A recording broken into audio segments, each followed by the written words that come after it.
Mag-update naman po tayo dun sa susunod po nating bagyo na tatawagin po nating Pipito pagpasok po ng ating Philippine Area of Responsibility.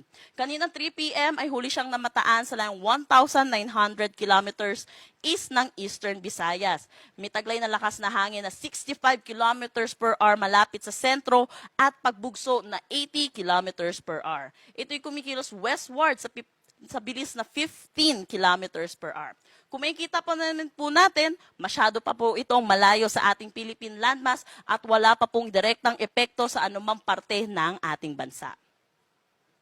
Ito naman po yung nilabas po natin kaninang Tropical Cyclone Advisory, kaninang 11 a.m. Ito po yung nakikita po natin track na ni magiging bagyong Pipito po natin. Nakikita din po natin, landfall scenario din po ang nakikita po natin sa ngayon and particularly po dito po sa may Bicol region. Kumikita natin, possible pumasok siya ng ating Philippine Area of Responsibility bukas din po ng 8 p.m. At ito po ay lalapit po dito po sa atin, by possible 8 p.m. po, meron na po tayo mga nakataas na tropical cyclone wind signal ng 8 p.m. November 15 dito po sa mga Eastern Visayas or Bicol region po. Pagdating po ng November 17, ito po, nakikita po natin landfall din po niya dito po sa may Bicol region. And then nakikita din po natin, typhoon category, ang pinakamataas po niyang possible na kanyang category po. Ito, medyo may karamihan na po yung pag-ulan sa ilang bahagi ng Southern Luzon, no? Sa Quezon, at saka dito sa lalawigan ng Camarines Norte, Camarines Sur. Inaasahan natin yung intense to torrential.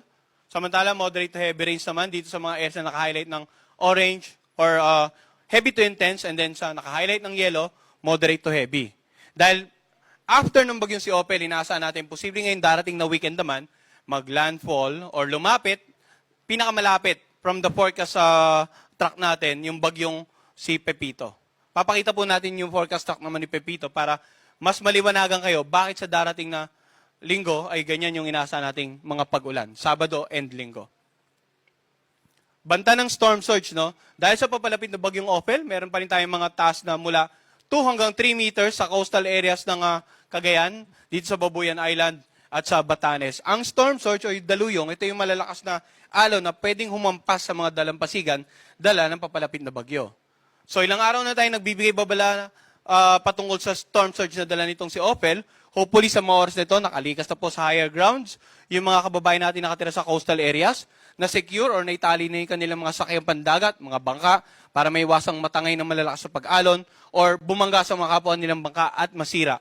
And then yung mga kabahayan dito, sa mga coastal communities, hopefully na-secure na rin po natin. In terms of gale warning naman, aside sa storm surge, may mga malalakas sa pag-alon din tayong inaasahan sa paligid ng Batanes, Cagayan including Babuyan Island, Isabela, Aurora, at sa northern coast nga ng Ilocos Norte. So doon sa mga areas na yan, hindi na po papayagang pumalaot ang anumang uri ng sakyang pandagat.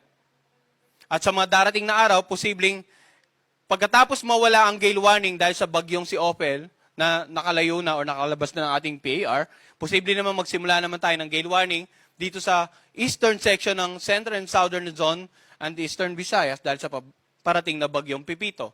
So abangan din po ng mga kababayan natin yung gale warning na ini-issue natin every 12 hours, no? Alas 5 ng umaga at alas 5 ng hapon. Ngayon, ano yung coastal waters na outlook natin? Within 24 hours, yun nga, binanggit natin, rough to very rough sea conditions sa mga lugar na may gale warning. Sa lahat na may mga warning signal, yung mga bahaging karagatan, hindi na po papayagang pumalaot ang anumang uri ng sakyang pandagat. As much as possible, manatili po tayong nasa inyong mga komunidad safely at pumalaot na lamang kapag assured na tayo na totally wala na ang bagyo sa ating lugar at magiging banayad na hanggang sa katamtaman ng pag-aalon ng mga karagatan. But for now, possibly hanggang sa darating na weekend at even Mondays and Tuesday, asahan po natin na talagang inaasa natin yung mga pag-alon sa paligid ng nakararaming bahagi ng Luzon and some parts of Eastern Visayas.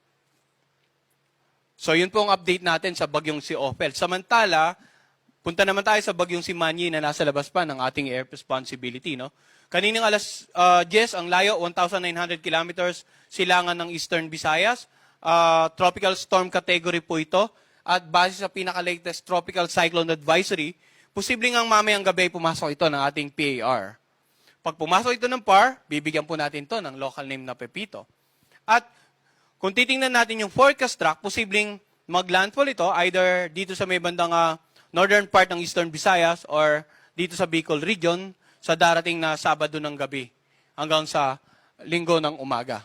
Pwede pang mabagi sitwasyon, makikita natin yung area of probability na nagpapakita ng mga potential pang lugar na pwedeng maging aktual na tamaan ng sentro ng bagyong potential na Pepito within the forecast period.